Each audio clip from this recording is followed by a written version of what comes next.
Crimes passionnels, disparitions inquiétantes ou machinations diaboliques, percer les secrets des faits divers les plus marquants et plonger au cœur des affaires les plus étonnantes de l'histoire judiciaire.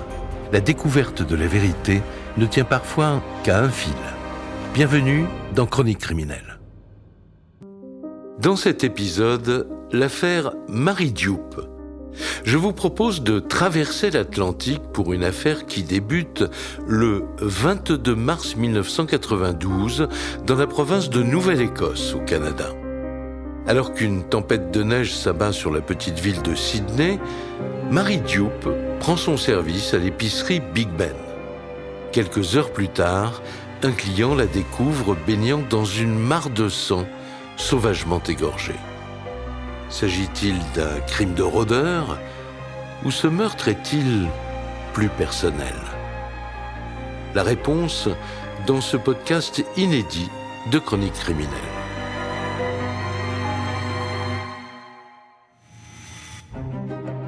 Sydney, en Nouvelle-Écosse.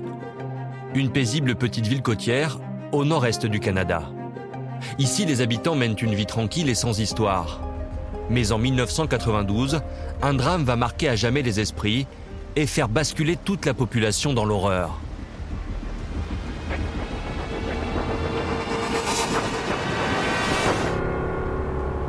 « 22 mars 1992. Une violente tempête de neige s'abat sur la ville. Il est 3h52 lorsque la police reçoit un appel. Le client d'une épicerie ouverte 24 heures sur 24 est au bout de la ligne. Il semble complètement affolé, car il vient de découvrir la caissière en pleine agonie. Madame ? Elle gît dans une mare de sang et elle a été poignardée à la gorge. Il me faut une ambulance et des renforts. Tenez bon. Les secours arrivent.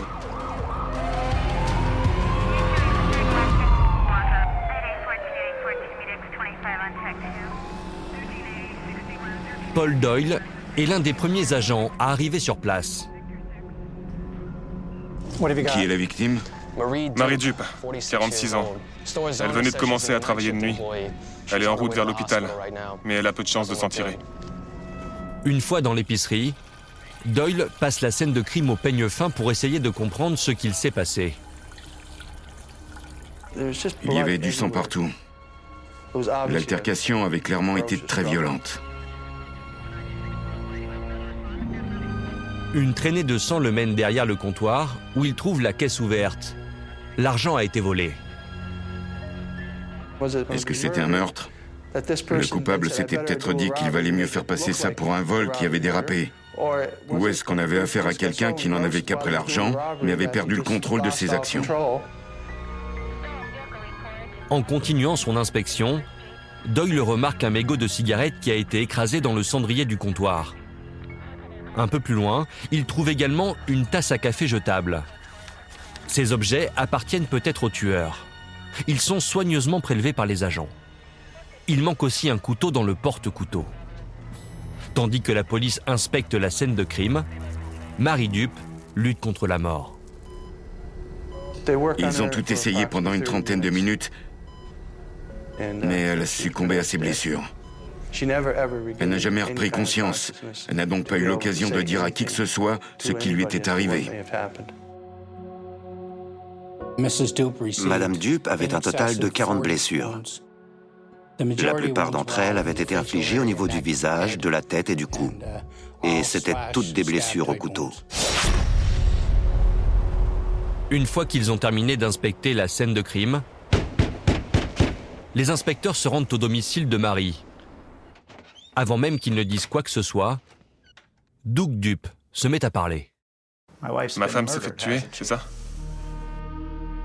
Ce n'est pas le genre de réaction qu'on voit souvent quand quelqu'un ouvre la porte à la police.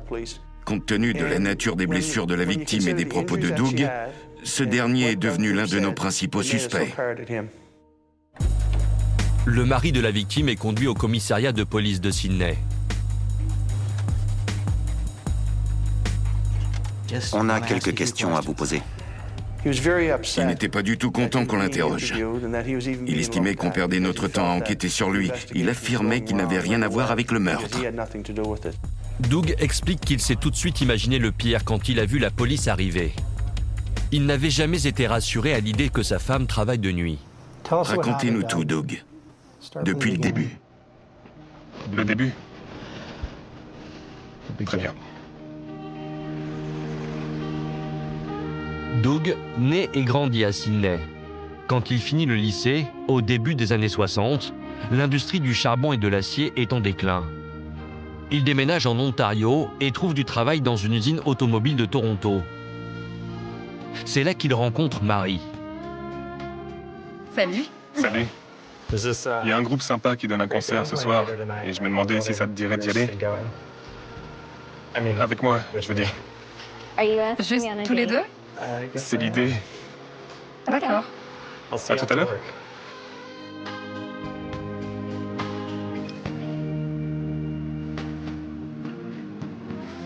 Doug a une vingtaine d'années. Marie est un peu plus jeune que lui. Ils tombent sous le charme l'un de l'autre. Quelques années plus tard, ils se marient. Pour leur voyage de noces, ils se rendent à Sydney, là où est né Doug. Marie a un véritable coup de cœur pour cette petite ville en bord de mer. Très vite, le couple fonde une famille. Ils ont 2 fils qu'ils emmènent régulièrement en vacances à Sydney. Leurs enfants grandissent et finissent par quitter le foyer familial. Marie et Doug décident alors de prendre leur retraite à Sydney, où ils pourront passer de paisibles soirées au coin du feu. C'est la belle vie. Au départ, cette petite vie tranquille fait le bonheur des 2 tourtereaux. Mais au bout de quelques mois, Marie commence à tourner en rond. Chérie, ça te dérangerait si je cherchais un travail? Je pensais qu'on était ici pour profiter de notre retraite. Elle voulait avoir l'occasion de rencontrer plus de monde. Elle a donc trouvé un emploi dans une petite épicerie nommée Big Ben. Marie persuade Doug de la laisser travailler à temps partiel dans cette épicerie ouverte jour et nuit. Elle espère ainsi rencontrer les habitants du quartier et, qui sait, se faire de nouveaux amis. Par contre, pour commencer, elle sera de service de nuit. Ce qui ne manque pas d'inquiéter Doug. D'autant que pour son premier soir de travail, la tempête de neige fait rage. Marie, je veux pas que t'y ailles. Les routes sont déjà dans un sale état et la tempête ne fait que commencer. Ça va aller, chérie. Tu t'en fais trop. J'ai le 4x4. Pourquoi tu m'écoutes jamais? Il compte sur moi. Je tiens à faire bonne impression.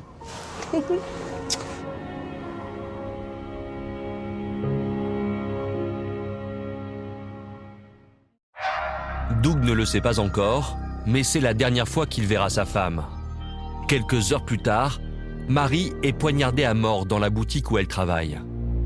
Malgré ce récit, la police n'est pas convaincue par la version de Doug.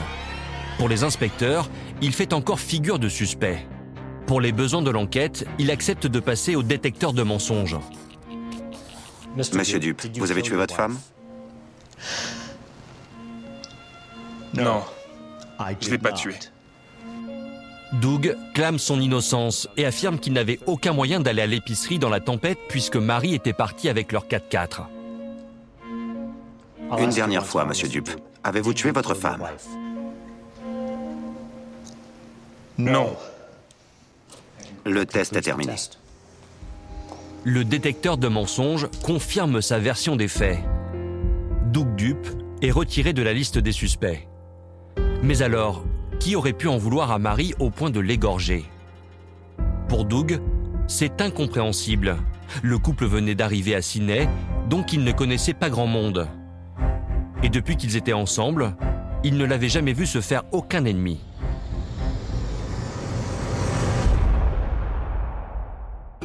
Alors, les inspecteurs Doyle et Rutherford émettent une nouvelle hypothèse. Le meurtrier de Marie Dupe pourrait-il être un client de Big Ben? Peut-être est-ce un voleur qui voulait s'emparer de la recette du magasin. On s'imaginait qu'il avait dû acheter quelque chose pour voir comment la caisse fonctionnait. Quand on ne sait pas comment se servir d'une caisse, elles peuvent s'avérer compliquées à ouvrir. Ensuite, il a dû attendre d'être seul dans l'épicerie avec Marie pour commettre son vol. Le magasin n'est pas équipé de caméras de surveillance. Le seul document qui peut leur donner une indication du déroulement de la soirée est le ruban de la caisse enregistreuse. On y a trouvé la liste de tous les achats qui avaient été faits pendant la soirée, entre 23h et l'heure où le crime a été commis. À partir du moment où Marie est arrivée, il y a eu 16 transactions. Il y a des cigarettes à 3h16 et 2 minutes plus tard, à 3h18, un sandwich et une glace. Pour déterminer l'identité de ces 16 personnes, les inspecteurs passent un message dans les médias, demandant à tous les clients de cette terrible soirée d'appeler la police. Un tueur est en liberté. Contactez la police si vous ou un proche est allé au Big Ben ce soir-là. Si vous étiez sur les lieux entre 23h et 4h du matin, la police souhaite vous parler. Quelques jours plus tard, les inspecteurs ont enfin une première piste. Après avoir interrogé de nombreux clients, 2 femmes leur livrent une information intéressante. J'avais faim, je voulais un sandwich. On a aussi acheté une glace. Ouais. Quelle heure était-il? Je crois qu'il était 3 heures du matin. Ces 2 femmes étaient donc les 2 dernières clientes de Marie avant qu'elle ait été retrouvée agonisante à 3h52. Il n'y a plus qu'un visiteur qui reste non identifié. Il s'agit du client qui a acheté des cigarettes juste avant qu'elle ne passe à la caisse. Doyle demande aux 2 femmes de raconter avec précision ce qui s'est passé à l'épicerie quand elles s'y trouvaient.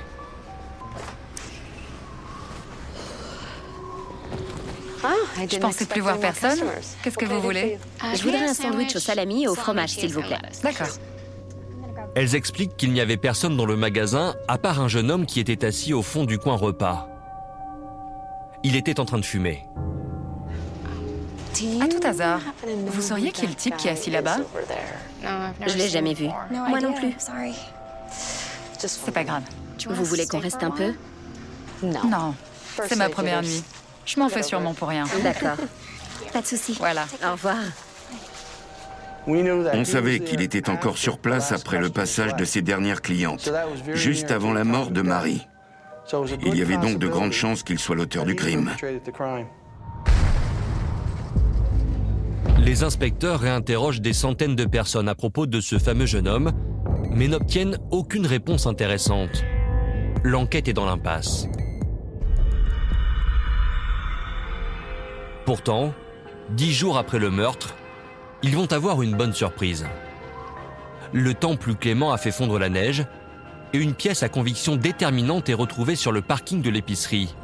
Un couteau recouvert de sang. C'était le même type de couteau que ceux qu'il y avait dans le magasin. Donc, on pensait que c'était sûrement l'arme qu'il avait attrapée pour commettre ce crime. Les inspecteurs placent tous leurs espoirs dans ce couteau et espèrent qu'il va permettre d'identifier le meurtrier. Il est tout de suite envoyé au laboratoire de la police scientifique pour être analysé avec les autres preuves. On était contents parce qu'on venait de dénicher un élément crucial de cette affaire. Quelques semaines plus tard, ils reçoivent la confirmation qu'il s'agit de l'arme du crime. Mais la neige a effacé les traces qui auraient permis d'identifier le coupable. Ils n'ont pas trouvé d'empreintes sur le couteau. Et les échantillons de sang qu'ils ont pu analyser appartenaient tous à Marie Dupe. La déception est immense et le reste des analyses ne sera pas plus concluant.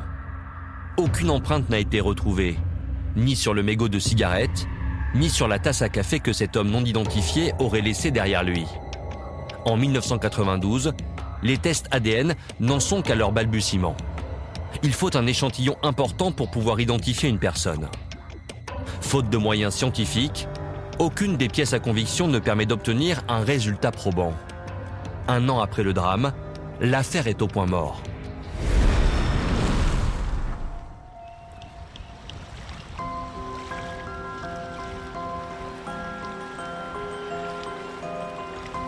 En 2000, 8 ans après les faits, la police décide qu'il est temps qu'un nouvel enquêteur prenne en charge le dossier.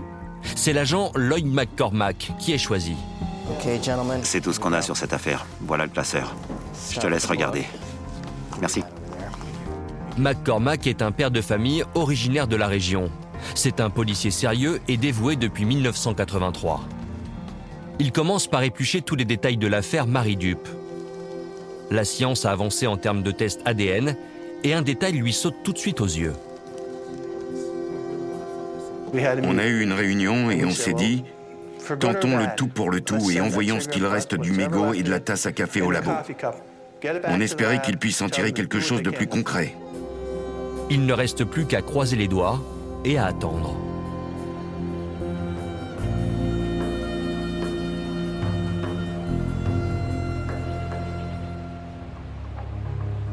Quelques mois plus tard, ils reçoivent enfin le profil génétique du tueur.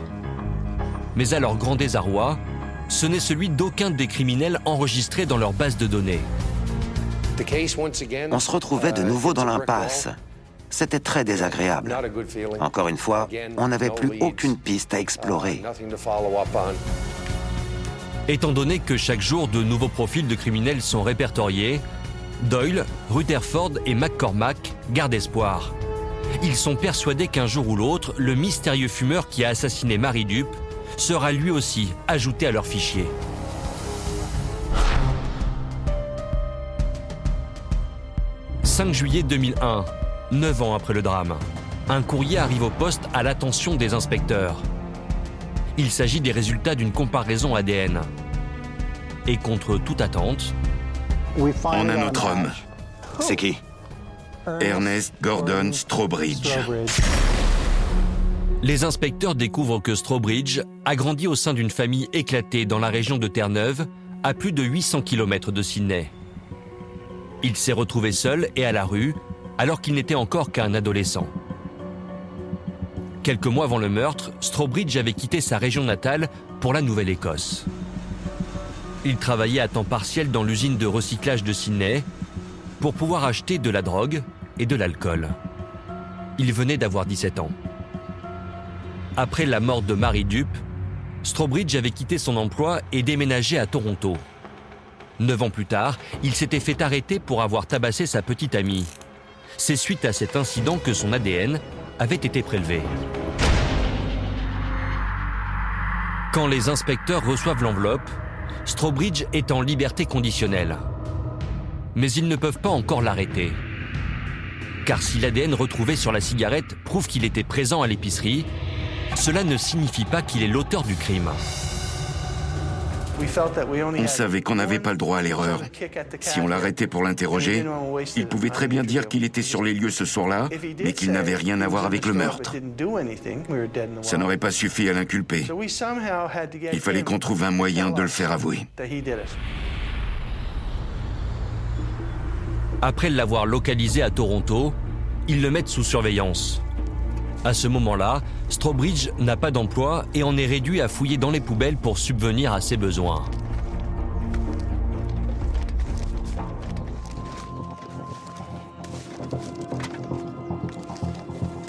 On a vite remarqué qu'il ne semblait pas avoir d'amis. Il avait l'air de quelqu'un de très solitaire. Il avait tout à fait le profil du meurtrier qu'on recherchait. Au premier regard, Strawbridge paraît jeune, chétif et désespéré. Mais les inspecteurs savent qu'il est capable de faire preuve d'une violence meurtrière, surtout lorsqu'il traverse une période difficile. S'ils veulent le coincer pour le meurtre de Mary, ils vont devoir l'approcher avec la plus grande prudence. Ils se lancent alors dans une mission d'infiltration particulièrement complexe. Il est à Toronto. En gros, ce type de mission d'infiltration requiert l'implication de plusieurs policiers en civil. Leur but est de gagner la confiance du suspect et de le pousser à s'impliquer dans une organisation criminelle factice. Une fois que la cible a entièrement confiance en son contact, il finit par être présenté au patron de la mafia. L'idée est que lors de cet entretien, il se confie au patron et lui avoue tous les crimes qu'il a commis par le passé. Avant que Strawbridge ne parle à ce faux patron de la mafia, les inspecteurs doivent d'abord trouver un moyen de l'amener à rencontrer leur agent en civil. Tu sais comment on peut le coincer? On va faire croire à Strawbridge que notre agent en civil a été arrêté en même temps que lui. Comme ça, il n'aura aucune raison de se méfier de lui. Les inspecteurs obtiennent un mandat d'arrêt pour Strawbridge parce qu'il a manqué l'un de ses rendez-vous obligatoires au tribunal. En juillet 2002, ils l'appréhendent pour ce délit mineur. Allez, monte à l'arrière. On t'envoie à Kingston. C'est débile, vous m'arrêtez pour rien. Dis ça au juge. Strawbridge comprend qu'il va être conduit à un tribunal situé à plus de 250 km. Mais il n'est pas le seul à l'arrière du véhicule. Un autre individu semble avoir été arrêté. L'agent en civil est là, prêt à jouer son rôle de criminel chevronné qui travaille pour la mafia. C'est n'importe quoi. Ils me font faire 4 heures de route pour un rendez-vous manqué. Toutes les opportunités sont bonnes pour nous faire suer. Comme Kingston est à 4 heures de route, ça leur laissait le temps de discuter. Ils sont ensuite tous les deux passés devant le tribunal. Puis, ils ont été relâchés à peu près en même temps. Hey! Je te dépose? Ouais, merci. Le piège était tendu. Comment t'as fait venir une voiture jusqu'ici? Disons que j'ai des amis haut placés. Tu parles de la mafia? Je vais faire comme si t'avais rien dit. Ils avaient à nouveau 4 heures pour continuer à faire connaissance, jusqu'au moment où notre agent en civil lui dit « Tu sais quoi? Si tu n'as pas de travail, je pourrais te confier quelques missions. Ça te permettrait de gagner un peu d'argent. » Et le tour était joué. Alors, vous avez trouvé ce que vous cherchiez? Ouais. Au début, le faux mafieux lui fait commettre quelques petits délits, comme utiliser une fausse carte bancaire pour faire des achats, Voilà. ou faire le guet lors d'un cambriolage. Tout cela fait partie du plan élaboré par la police pour piéger Strawbridge et l'envoyer derrière les barreaux. À chaque étape, les inspecteurs surveillent l'opération. Strawbridge était content de prendre part à ces délits. Il espérait réussir à se faire un nom dans le milieu.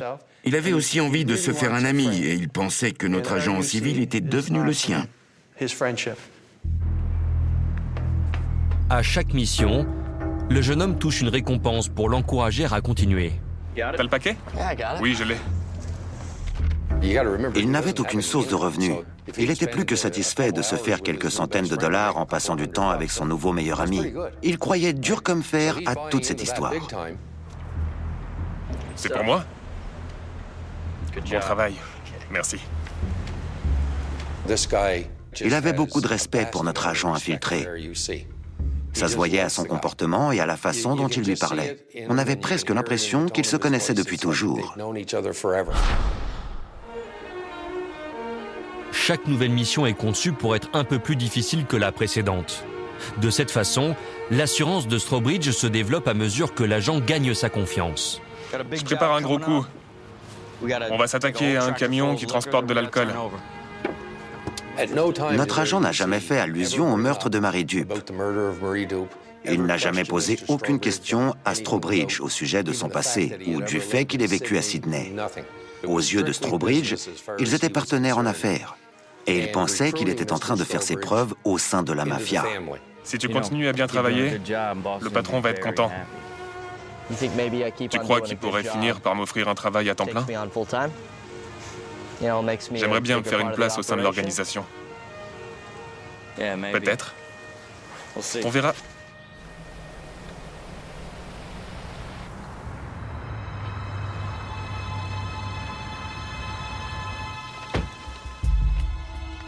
Afin de vérifier si Strawbridge est prêt pour la dernière phase de l'opération, ils mettent son dévouement à l'épreuve. Ils lui demandent de récupérer 200 000 $ en liquide. Ramène l'argent ici, sans compter les billets. Après, je verrai le patron, si tout se passe bien. D'accord.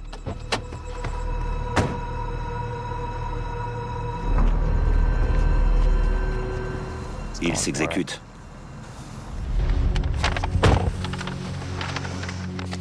Parfait. Tu viens de gagner ton invitation chez le patron. Super. J'attendais que ça. Ça faisait 2 mois qu'il faisait tout ce qu'on lui disait. Il avait prouvé sa valeur. Notre agent lui a donc dit qu'il allait appeler son chef pour arranger ça.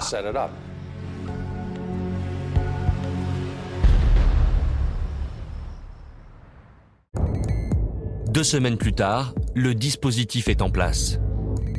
Les policiers se sont installés dans une suite de luxe au cœur de Toronto. C'est l'ultime et dernière étape de cette mission d'infiltration.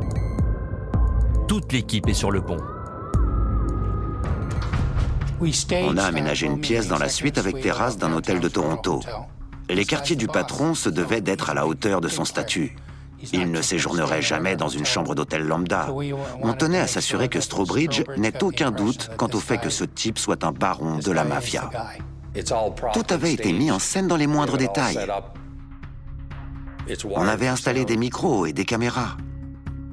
Et l'équipe technique était présente pour superviser l'enregistrement. Ça devrait le faire. J'essaie. C'est connecté. Oui, c'est bon. On est prêt. Ravi de vous rencontrer. Vous pouvez m'appeler patron. D'accord. Ça va? Asseyez-vous. Bob Dizzy est un habitué des missions d'infiltration. Il travaille pour les forces de l'ordre depuis 18 ans. Il a déjà joué le rôle du faux patron à 3 reprises et à chaque fois, il a rempli l'objectif fixé. Je devais avoir l'air d'un baron de la mafia et me comporter et parler comme si tout cela était dans ma nature. Il fallait aussi que j'aie les accessoires communément associés à ce type de criminel haut placé. Je suis arrivé sur place avec tout l'attirail d'un grand méchant. À 11h du matin, tout est enfin prêt. Informe l'agent qu'on peut commencer. Tu peux amener Strawbridge? Allez. 10 ans après le meurtre de Mary Dupe, l'espoir d'un dénouement approche. Toute l'équipe compte sur la prestation de l'agent spécial Bob Dizzy pour faire avouer Strawbridge. Mais s'il se doute de quoi que ce soit, toutes ces semaines d'enquête et d'infiltration n'auront servi à rien. C'est bien parti. Ouais. Tous les inspecteurs étaient réunis dans une autre chambre à 2 ou 3 portes de la suite. Les images nous étaient retransmises en direct et on écoutait tout ce qui se disait. On était impatients de savoir où cette conversation allait mener. On avait tous attendu ce moment. Depuis le début de cette histoire, on espérait que ce jour finisse par arriver. Tout avait commencé au commissariat de Sydney en 1992. Et 10 ans plus tard, on approchait enfin du dénouement de l'affaire. Détends-toi. C'est parti.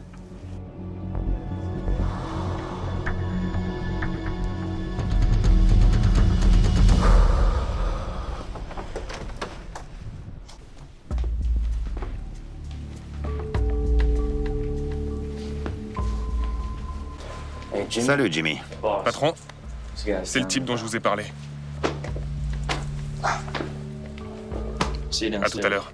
Ouais. Dans ma tête, je pensais méticuleusement à chaque mot que j'allais dire. Je prêtais attention à toutes ses réactions. Et en même temps, il fallait que je donne l'impression d'être parfaitement à ma place. Tout devait avoir l'air normal. Si j'ai bien compris, tu aimerais rejoindre mon organisation. Tout à fait. Oui. Si tu veux vraiment que ça arrive, il va falloir que j'en sache un peu plus à ton sujet. Je veux pas de surprise. Dans le cadre du scénario du patron, il est primordial de bien prendre son temps. Je m'attendais à devoir passer toute l'après-midi, voire même aussi la soirée avec Strawbridge. Bien que le dispositif soit rodé et que Dizzy soit expérimenté, les enquêteurs restent vigilants. Ils savent qu'ils n'auront qu'une seule chance de coincer Strawbridge. Et contre toute attente, ce dernier va tomber dans le piège dès les premières minutes. Vous avez entendu parler du meurtre au Big Ben en Nouvelle-Écosse? Raconte-moi. C'est un petit magasin sur la rue Prince. Il y avait une énorme tempête. J'y étais. J'ai tué la femme qui tenait la caisse. Il venait de lui avouer le meurtre. Je n'en revenais pas que ça ait été aussi vite. Mais aucun d'entre nous n'a rien dit. On était scotchés à l'écran pour voir la suite. Dizzy propose à Strawbridge de prendre un verre, dans l'espoir qu'il lui raconte l'histoire au complet. Tu sais, gamin, on a tous des secrets à cacher. Après ça, il a compris que rien de ce qu'il pourrait me dire n'allait me choquer. Il s'est donc mis à me raconter tout en détail. J'étais assis dans mon coin, je dérangeais personne. Je fumais des cigarettes.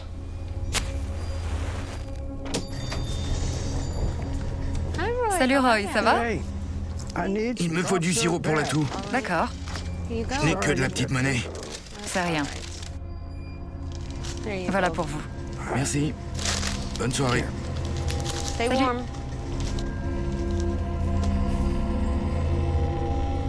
Deux gonzesses sont arrivées. Salut les filles. Il fait froid dehors? Vraiment. Ouais. Elles discutaient. Elles parlaient de moi. À tout hasard, vous sauriez qui est le type qui est assis là-bas? Je l'ai jamais vu. Elles n'arrêtaient pas de me regarder. Il m'inspire pas confiance. Elles disaient que j'étais louche. Je le connais pas. D'accord. Ça a dû t'énerver. Oui.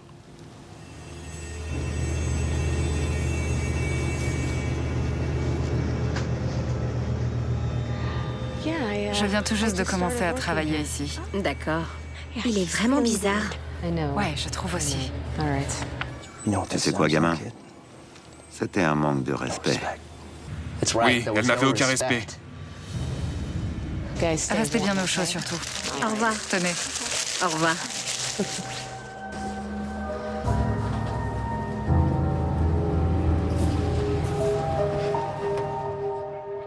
Une fois les deux autres parties, la caissière surveillait mes faits et gestes. Puis elle m'a dit Il est temps de partir. « Il fait froid dehors. » Je lui ai répondu « Regarde-moi, j'ai nulle part où aller pour m'abriter pendant la tempête. » Je suis désolée, mais il faut que tu y ailles.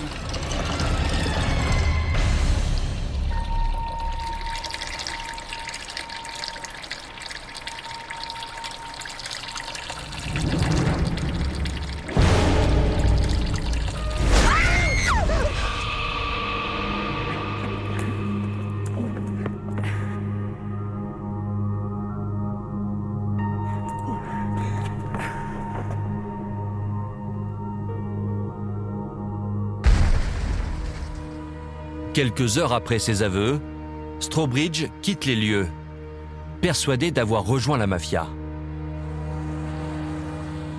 Les mains derrière le dos. Passez-lui les menottes. J'ai dit à Strawbridge qu'il était en état d'arrestation pour le meurtre de Mary Dupe commis en 1992 en Nouvelle-Écosse. Il ne nous a pas résisté. Il était complètement sous le choc. Son sourire s'est transformé en larmes en l'espace de quelques secondes. Baisse la tête et entre dans la voiture. Allez. Cette arrestation reste l'un des plus beaux souvenirs de ma carrière. C'était incroyable. Après 10 ans d'acharnement, l'enquête s'achève. Les inspecteurs ont enfin arrêté l'homme qui a mis fin à la vie paisible de Mary dans un excès de rage et de violence.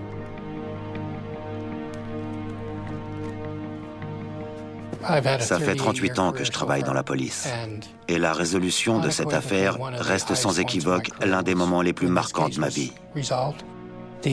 J'éprouvais une grande fierté d'avoir fait partie de cette équipe qui avait travaillé d'arrache-pied. On a tout donné pour résoudre cette affaire.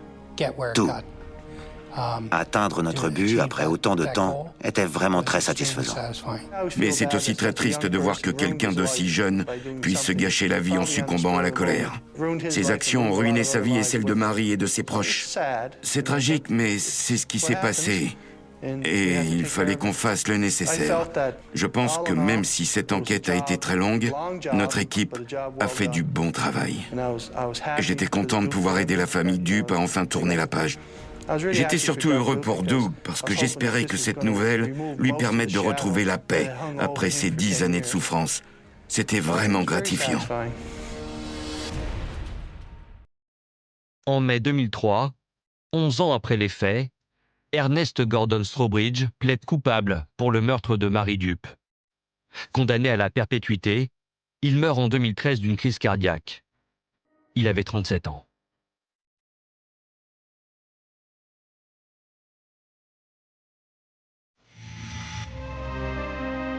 Vous venez d'écouter Chronique criminelle. Si l'épisode vous a plu, N'hésitez pas à mettre des étoiles, à commenter ou à vous abonner sur votre plateforme d'écoute préférée. Et retrouvez dès la semaine prochaine un nouvel épisode de Chroniques criminelles.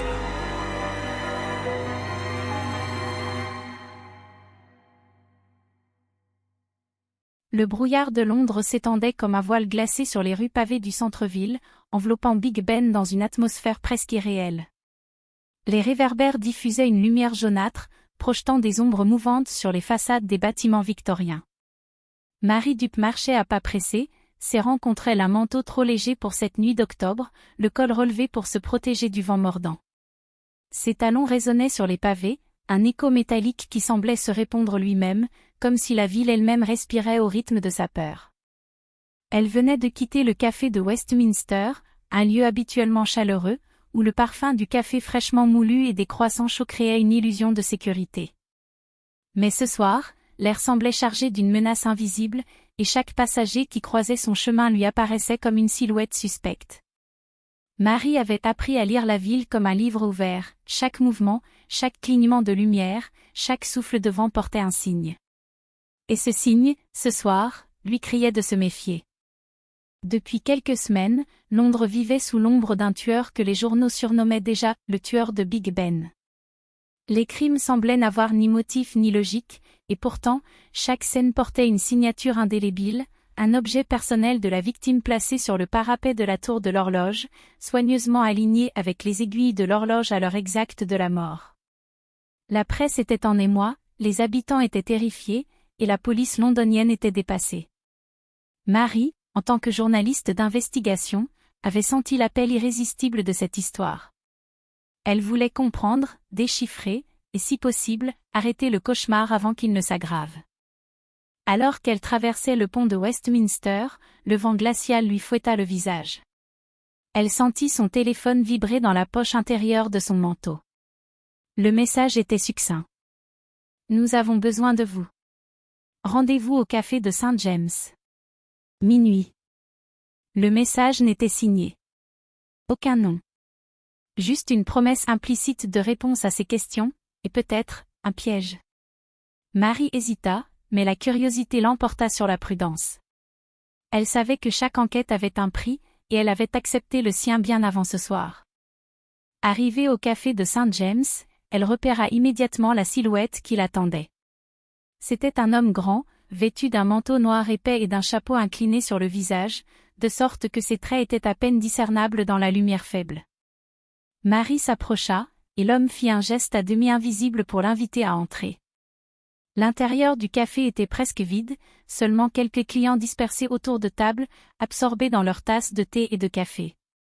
L'odeur du bois ciré et du café grillé enveloppait l'espace, mais Marie sentait une tension sous-jacente, comme un souffle de danger imminent.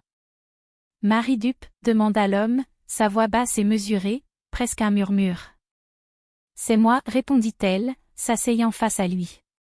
Ses yeux scrutaient chaque mouvement, chaque tic, chaque respiration de l'inconnu. « Vous voulez savoir qui est le tueur de Big Ben » dit-il. « Mais avant, vous devez comprendre pourquoi il fait ce qu'il fait. Et pour ça il faut remonter plus loin que les crimes eux-mêmes. » Marie hocha la tête, incapable de détourner le regard. L'homme sortit de son manteau un petit carnet noir, usé sur les bords, et le posa sur la table.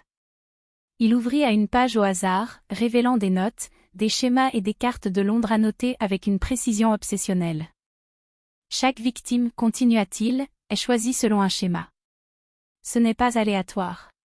Ce n'est pas seulement de la violence. C'est un message. Marie fronça les sourcils. Un message ? Pour qui ? Pourquoi ? L'homme ne répondit pas tout de suite. Il se contenta de lui tendre un petit objet, un pendentif en forme de clé, ancien et orné d'inscriptions presque effacées. Le premier indice, dit-il enfin. Ceci appartenait à la première victime. Vous devez comprendre que le tueur ne laisse jamais rien au hasard. Chaque objet, chaque détail, chaque geste, tout est calculé. Et si vous voulez survivre à cette enquête, Marie, il faut que vous pensiez comme lui. Marie sentit une montée d'adrénaline mêlée à la peur. Elle avait entendu parler de tueurs en série, de profils psychologiques, de criminels méthodiques, mais jamais elle n'avait été confrontée à quelque chose d'aussi précis et de dérangeant. La clé vibrait presque dans sa main, comme si elle portait un secret invisible. « Pourquoi moi ?» demanda Marie. « Pourquoi me donner ces indices ?» L'homme haussa les épaules. « Parce que vous êtes la seule qui puisse voir les détails que les autres ignorent. Et parce que vous êtes ici maintenant. Le temps presse. Chaque heure compte. » Marie sentit le poids des mots, la gravité de la situation. La presse, les policiers, la ville entière, tout semblait impuissant face à ce tueur méticuleux. Et elle, seule, était désormais liée à ce mystère. Le téléphone de Marie vibra à nouveau. Un autre message. Regardez l'horloge. Minuit moins 5. Elle leva les yeux vers la grande horloge de Big Ben, visible à travers la fenêtre du café.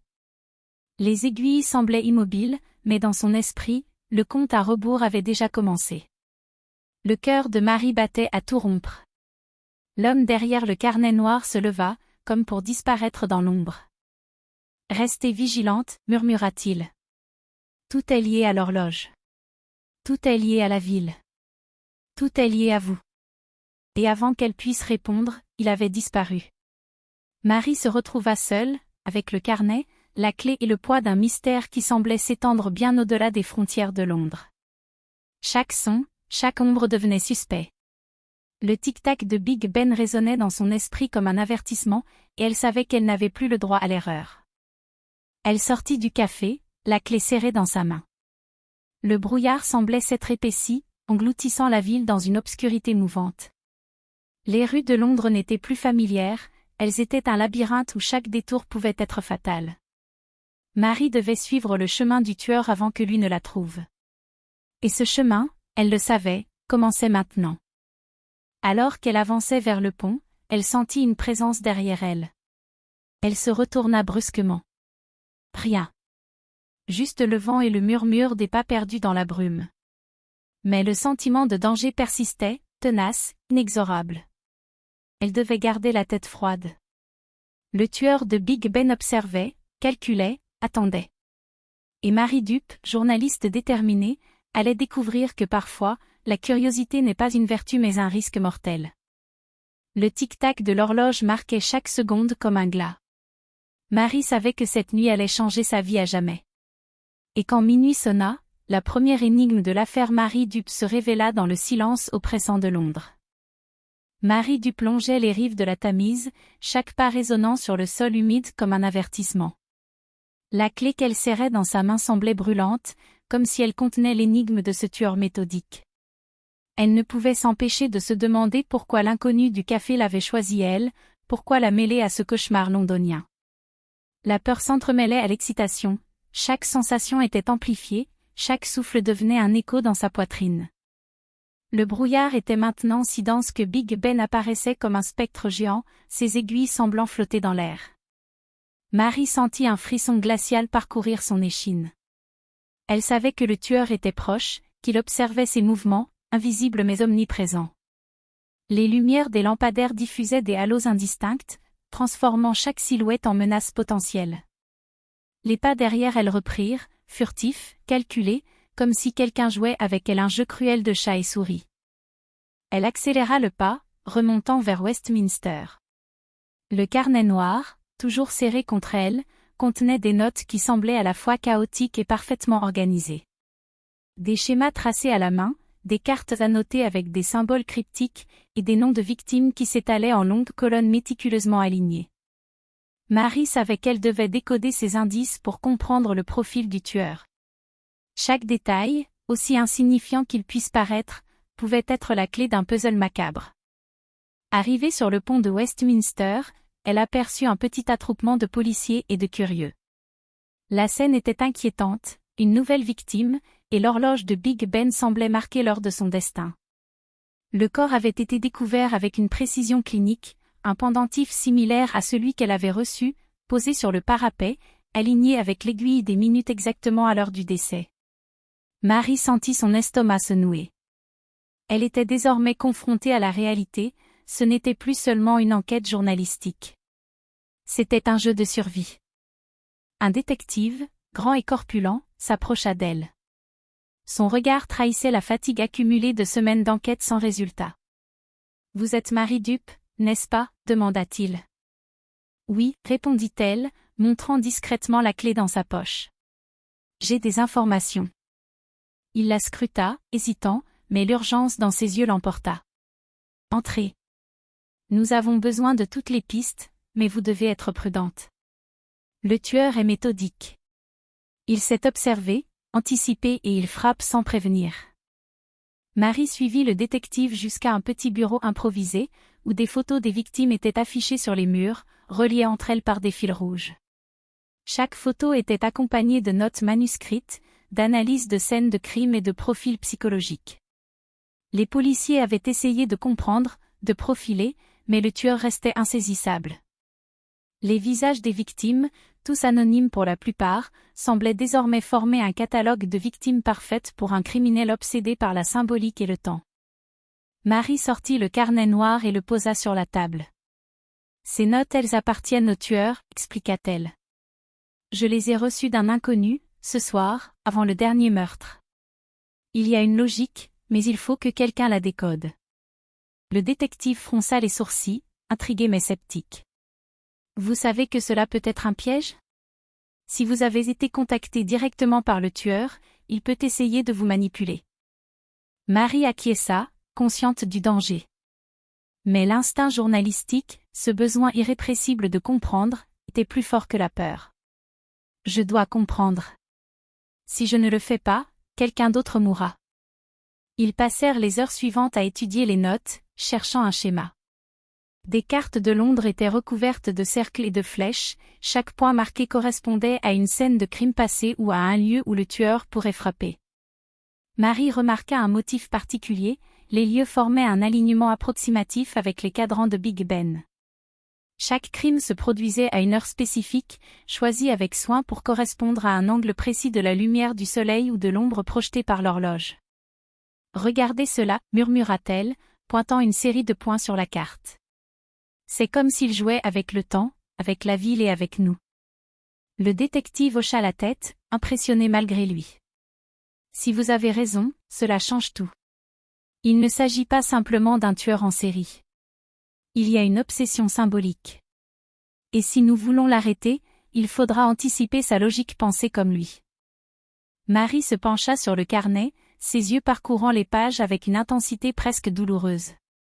Les notes de l'inconnu contenaient des indices cryptiques sur la psychologie du tueur, il y avait des références à des horloges anciennes, des phrases en latin effacées, des citations de poètes et de philosophes qui parlaient du temps et de la mortalité.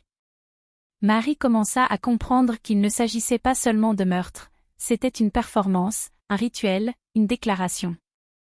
Chaque crime était un message codé, destiné à ceux qui pouvaient voir au-delà du sang et de la peur. Le téléphone de Marie vibra à nouveau. Elle le sortit et lut le message. Le prochain passage se fera sous les aiguilles. Vous seul pouvez comprendre. Le message n'avait ni nom ni signature, mais Marie savait à qui il faisait référence. Le tueur ne se contentait pas de tuer, il invitait Marie dans son monde, dans son esprit. Une part d'elle voulait reculer, disparaître dans l'anonymat des rues de Londres, mais une autre, plus forte, la poussait en avant. Elle devait déchiffrer ce code, et vite. Alors que l'horloge approchait de minuit, Marie sentit une présence derrière le bureau. Elle se retourna brusquement et aperçut une silhouette floue se glissant dans l'ombre. Son cœur battait à tout rompre. L'homme ne disait rien, mais dans son regard, Marie lut un avertissement silencieux, le temps est compté. Elle inspira profondément et prit une décision, elle suivrait la logique du tueur, elle s'immergerait dans son monde. Si elle voulait sauver des vies, elle devait comprendre sa vision, ses obsessions, et peut-être, anticiper son prochain geste. Les heures suivantes furent un mélange de tension, de déchiffrage et de préparation. Marie et le détective étudièrent les cartes, les notes, les coordonnées, les indices laissés par le tueur. Chaque mouvement, chaque décision était cruciale. Et tandis que la nuit avançait, une certitude s'imposa à Marie, le tueur n'était pas seulement méthodique. Il était intelligent, patient et capable de prédire les réactions humaines avec une précision effrayante. Puis, À minuit pile, le téléphone de Marie vibra encore une fois. Le message était bref, presque cruel. Regardez dehors. L'heure a sonné. Marie se précipita vers la fenêtre, le souffle court. Les rues de Londres étaient silencieuses, étrangement immobiles. Et pourtant, quelque chose bougeait, invisible mais perceptible. Les aiguilles de Big Ben se reflétaient dans les vitres, créant des motifs presque hypnotiques. Dans ce reflet, Marie crut voir une silhouette se déplacer avec lenteur, comme si le tueur lui-même jouait avec l'ombre et la lumière, attendant le moment exact pour frapper. Elle savait que cette nuit serait déterminante. Si elle échouait à comprendre le motif, une autre victime tomberait. Et cette fois, ce pourrait être quelqu'un qu'elle connaissait, quelqu'un qu'elle aimait ou peut-être elle-même. Marie Dupe, journaliste courageuse mais vulnérable, comprit alors que le tueur de Big Ben n'était pas seulement un criminel. Il était une énigme vivante, un maître du temps et de la peur, et elle venait de s'immerger dans son labyrinthe mental. Chaque tic-tac, chaque ombre, chaque message codé était une pièce d'un puzzle que seule Marie pouvait assembler. Et dans le silence oppressant de Londres, le destin de la ville, des victimes et de Marie elle-même étaient désormais suspendus aux aiguilles d'une horloge monumentale, sous le regard froid et inhumain d'un tueur qui maîtrisait le temps mieux que quiconque. Le vent de minuit soufflait sur la Tamise comme une menace muette, balayant les pavés humides et les silhouettes solitaires. Marie Dupe se tenait à la fenêtre du bureau improvisé des policiers, son regard fixé sur les reflets de Big Ben dans la rivière. Chaque tic-tac résonnait dans sa poitrine comme un avertissement personnel, le temps s'écoulait et, avec lui, le danger approchait. La clé qu'elle avait reçue semblait vibrer dans sa poche, rappel tangible de l'intrigue qui la liait désormais au tueur de Big Ben. Elle se retourna pour faire face au détective, qui analysait fébrilement les notes et les cartes étalées devant lui. Son visage trahissait la fatigue accumulée par des semaines d'enquête infructueuses. Les deux savaient que cette nuit pouvait être déterminante. Chaque mouvement, chaque décision devait être précis, car le tueur semblait anticiper chaque pas des enquêteurs, comme un maître jouant avec des pions invisibles sur un échiquier urbain. « Nous avons 1 heure avant le prochain indice, » murmura le détective. « Et si nous nous trompons, nous risquons non seulement de perdre la piste, mais aussi de provoquer un autre meurtre. » Marie hocha la tête, le souffle court. Elle avait appris à lire les motifs dans le carnet noir, à suivre les alignements, à comprendre la logique tordue mais méthodique du tueur. Chaque symbole, chaque note cryptique semblait former une carte mentale du chaos, mais un chaos organisé selon des règles qu'elle commençait à entrevoir. La précision de l'homme la fascinait et l'effrayait à la fois. Elle retourna à la fenêtre, scrutant les rues désertes. Les réverbères projetaient des ombres longues et difformes, et chaque silhouette, chaque mouvement du vent dans les arbres, prenait une signification suspecte. Marie sentit son cœur se serrer lorsqu'elle aperçut une ombre distincte glisser furtivement derrière les bâtiments. Était-ce le tueur, ou simplement un passant perdu dans la brume? La question restait sans réponse, mais l'instinct de Marie lui criait que rien n'était laissé au hasard. Elle reprit le carnet noir et examina les notes plus attentivement. Certaines pages comportaient des schémas de l'horloge de Big Ben, des angles précis, des annotations en marge mentionnant des heures et des distances. Marie comprit que le tueur utilisait non seulement le temps, mais aussi l'espace de la ville comme un moyen de contrôle. Chaque crime semblait calculé pour correspondre à un moment exact et à un endroit précis, un rituel macabre dont elle devait percer le code. Le téléphone vibra à nouveau. Marie le sortit, le cœur battant. Le message était bref, presque cruel. Minuit 20. Le suivant. Son souffle s'accéléra. Elle savait que le tueur parlait à elle, qu'il l'invitait à suivre son rythme, à penser comme lui. Le détective observa son expression et comprit que Marie avait saisi la gravité de l'instruction. Il n'avait pas le choix, il fallait anticiper, se placer, comprendre l'énigme avant que le tueur ne frappe à nouveau. Ils sortirent dans la nuit, le carnet noir et la clé précieusement conservée. Les rues étaient presque désertes, seulement quelques taxis épars glissaient sur le pavé humide. La brume rendait chaque pas incertain, et chaque bruit semblait amplifié, comme si la ville elle-même retenait son souffle. Marie savait que le tueur pouvait les observer à tout instant, cachés derrière une fenêtre, une porte, ou même dans les ombres mouvantes du pont de Westminster. « Regardez là-bas » murmura le détective, pointant vers un alignement de lampadaires. « Il nous mène quelque part. Il veut que nous voyions quelque chose. » Marie hocha la tête, son intuition en éveil. Chaque pas qu'il faisait semblait les rapprocher d'une vérité insaisissable. Le carnet contenait suffisamment d'indices pour suggérer un lieu précis, une ruelle étroite non loin de l'horloge, où la lumière de Big Ben tombait parfaitement à une heure donnée. C'était là que le tueur voulait qu'ils aillent, là qu'il voulait qu'ils voient le message suivant. La ruelle était silencieuse, presque oppressante. Marie sentit une tension croissante dans l'air, comme si les murs eux-mêmes retenaient leur souffle. Elle s'avança, le détective à ses côtés, chaque pas résonnant dans l'étroitesse du passage.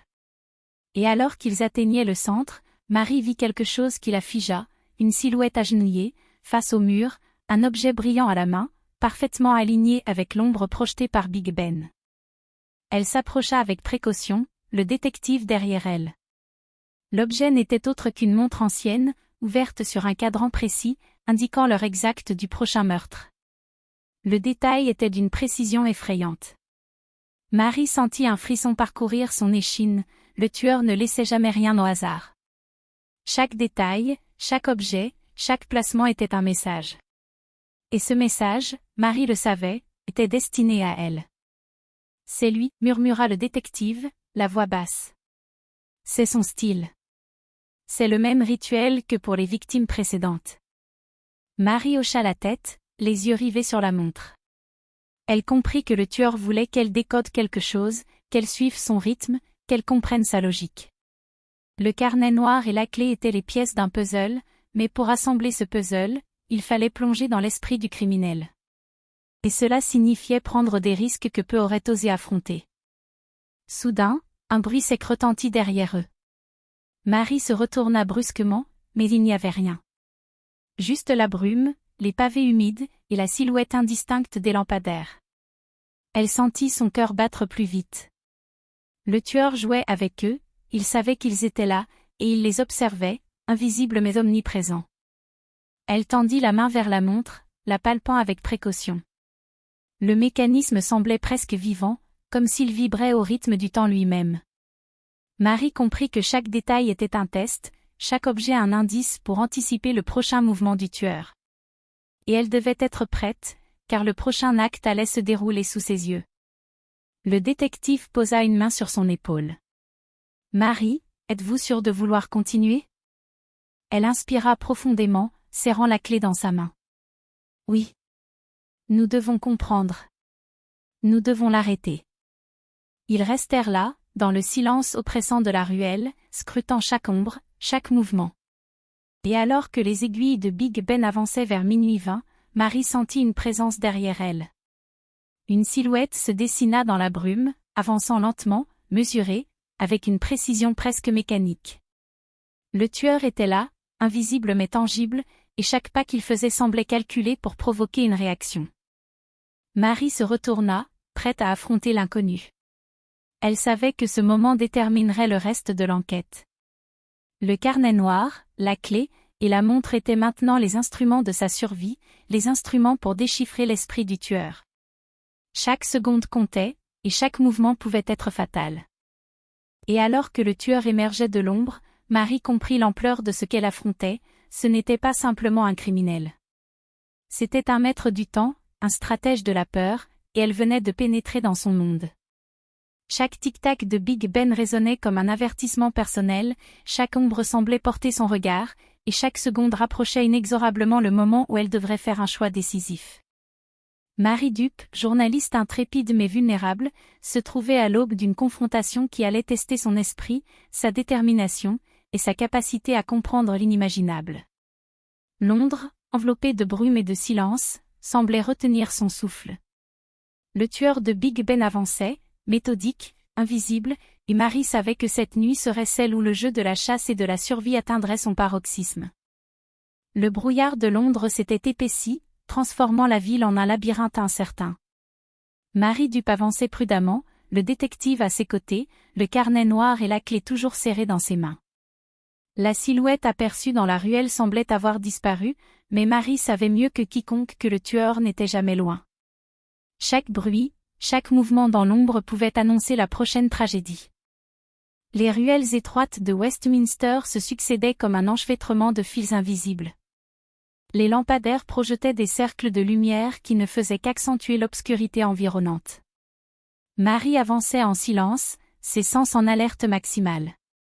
Le tic-tac de Big Ben, audible même à travers la brume, servait de métronome à cette traque nocturne. Chaque seconde rapprochait la ville d'un moment décisif, et Marie sentait le poids de cette responsabilité peser sur ses épaules. Le détective brisa le silence. Il y a quelque chose que vous devez savoir, les victimes précédentes avaient tout un point commun. Ce n'était pas seulement le temps, c'était la symbolique.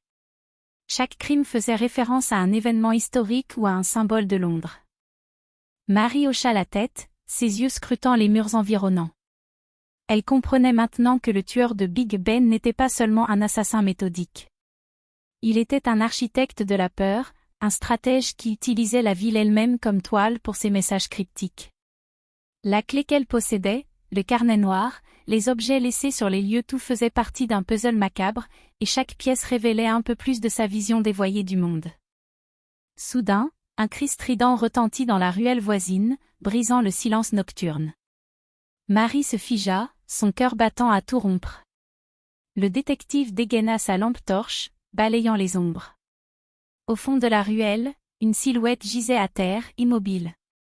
Marie reconnut immédiatement le pendentif sur la poitrine de la victime, un autre indice, aligné avec l'horloge de Big Ben. Le message du tueur était clair, il les observait, guidait leurs pas, et testait leur capacité à comprendre ces signes. Marie s'agenouilla près du corps, observant les détails avec une précision journalistique. La montre que le tueur avait laissée sur la victime indiquait l'heure exacte de sa mort, une synchronisation parfaite avec les aiguilles de Big Ben. La clé, les symboles, le choix du lieu, tout avait été orchestré pour créer un rituel. Marie sentit un frisson glacial parcourir son échine. Elle savait maintenant que chaque indice n'était pas seulement destiné à elle, mais à tous ceux qui tentaient de comprendre le tueur. C'était un défi, une invitation à pénétrer dans son esprit torturé. Le détective murmura, « Il veut que vous pensiez comme lui, Marie. Chaque détail, chaque alignement, c'est un test. Si vous échouez, il continuera à tuer. » Marie acquiesça. Elle savait que la peur était un outil que le tueur utilisait pour contrôler la situation. Mais elle refusait de céder. Chaque indice, chaque symbole, chaque alignement de l'horloge était une pièce d'un code qu'elle devait décrypter. Elle se leva, serrant la clé dans sa main, prête à suivre la logique du criminel jusqu'au bout. Ils reprirent leur marche à travers les ruelles, suivant les indices laissés sur les lieux des crimes précédents. Les cartes du carnet noir révélaient un schéma subtil, des lieux situés en ligne droite, des points de repère historiques, des ombres projetées par Big Ben à des heures précises. Marie comprit que le tueur utilisait non seulement l'espace et le temps, mais aussi la mémoire collective de la ville pour orchestrer ses actes. Chaque crime était une performance, chaque objet laissait un symbole, chaque heure un avertissement. Alors qu'il s'approchait d'un ancien passage souterrain, Marie sentit une présence derrière elle. Elle se retourna brusquement, mais ne vit rien. Le silence était oppressant, seulement brisé par le tic-tac régulier de Big Ben au loin. Le détective posa une main sur son épaule, un geste de prudence autant que de soutien. Marie sortit la clé et observa les inscriptions gravées dessus. Elles semblaient former un message codé, incomplet mais suggestif. Elle comprit que le tueur la testait, il voulait qu'elle interprète ses intentions, qu'elle anticipe ses actions. Et plus elle analysait, plus elle sentait que le piège se refermait, que chaque pas était orchestré pour la mener exactement là où il le souhaitait. Le passage souterrain débouchait sur une petite cour, illuminée par la lumière diffuse des lampadaires. Au centre, un autre corps gisait, entouré d'objets disposés selon un motif précis. Marie s'agenouilla, observant les détails. Cette fois, le tueur avait ajouté une note manuscrite. « Comprenez le temps, et vous comprendrez tout. » Le message était à la fois énigmatique et provocateur. Marie sentit un mélange de peur et de détermination, le tueur l'invitait à pénétrer dans son esprit, à adopter sa logique, à voir la ville à travers ses yeux déformés. Elle savait qu'elle devait accepter ce défi, sinon d'autres vies seraient perdues. Le détective observa les objets autour de la victime. Chacun était un symbole, choisi avec soin pour correspondre à une heure précise et à un alignement spécifique. La précision était effrayante. Marie comprit que le tueur n'agissait pas au hasard. Chaque geste, chaque détail, chaque minute était planifié à l'avance. Et chaque indice qu'il laissait était destiné à tester la capacité de ses observateurs à comprendre sa vision. Alors que Marie tentait de déchiffrer le message, le téléphone vibra à nouveau. Le nouveau texte était bref. Vous êtes proche. Minuit 40. Marie sentit une montée d'adrénaline. Le tueur indiquait le moment exact de sa prochaine action. Chaque seconde comptait, et il était clair qu'il voulait qu'elle soit témoin de son prochain acte. Elle se tourna vers le détective, déterminée, nous devons être prêts. C'est maintenant ou jamais. Ils avancèrent prudemment, suivant les indices qui semblaient les guider vers un ancien bâtiment abandonné non loin de l'horloge. Les murs décrépits, les portes branlantes, et l'air humide créaient une atmosphère oppressante.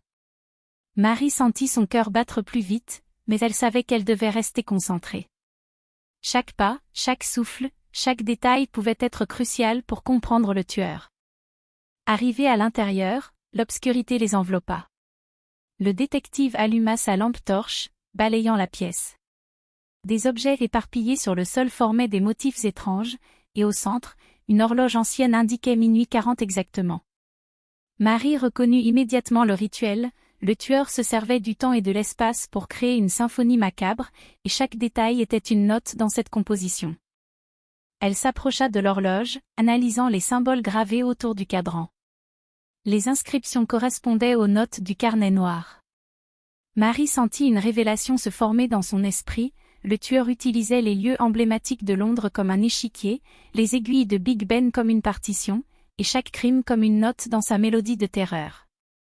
Le détective murmura, « Marie, il nous teste.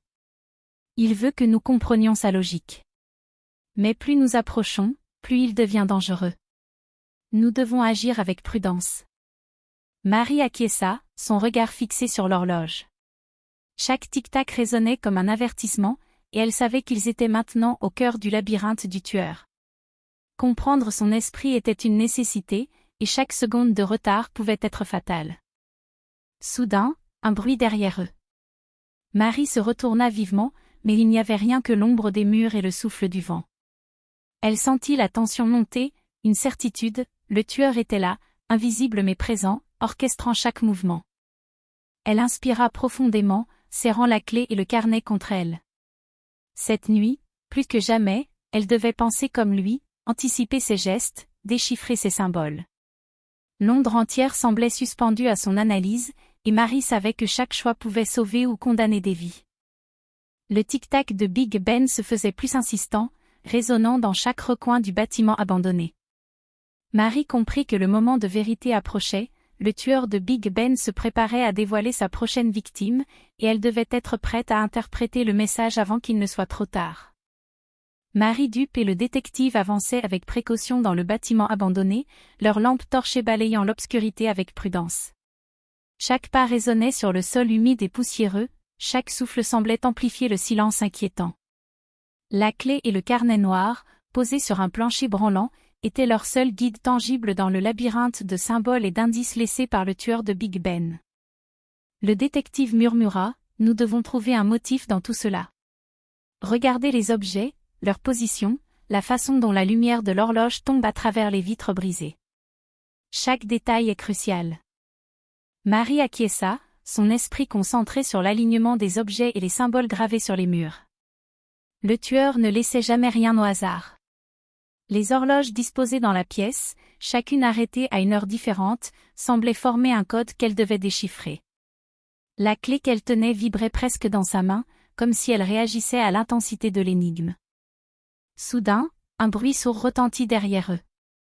Marie se retourna brusquement, mais ne vit rien que les ombres mouvantes et les débris du plafond. Elle sentit un frisson parcourir son échine, le tueur était proche, invisible mais omniprésent, orchestrant ses mouvements à distance, comme un maître jouant avec ses pions sur un échiquier. Le détective fit signe de rester silencieuse et avança prudemment vers un angle sombre de la pièce. Les yeux de Marie, accoutumés à l'obscurité, repérèrent alors un détail qu'elles n'avaient pas vu auparavant, une petite inscription gravée dans le bois d'une poutre, à peine visible.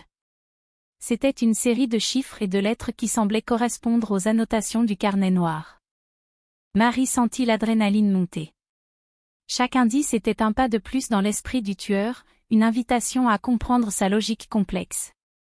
Le détective posa une main sur son épaule, un mélange d'inquiétude et de respect dans son regard.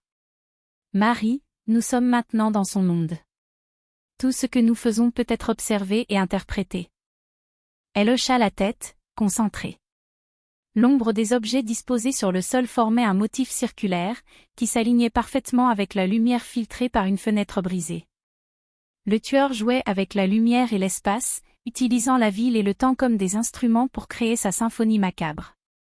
Marie comprit que chaque crime, chaque indice, chaque objet n'était pas seulement un acte de violence, mais un message codé destiné à elle et à ceux capables de comprendre. Soudain, son téléphone vibra. Elle le sortit et lut le message. Minuit 55. Soyez là où le temps s'arrête.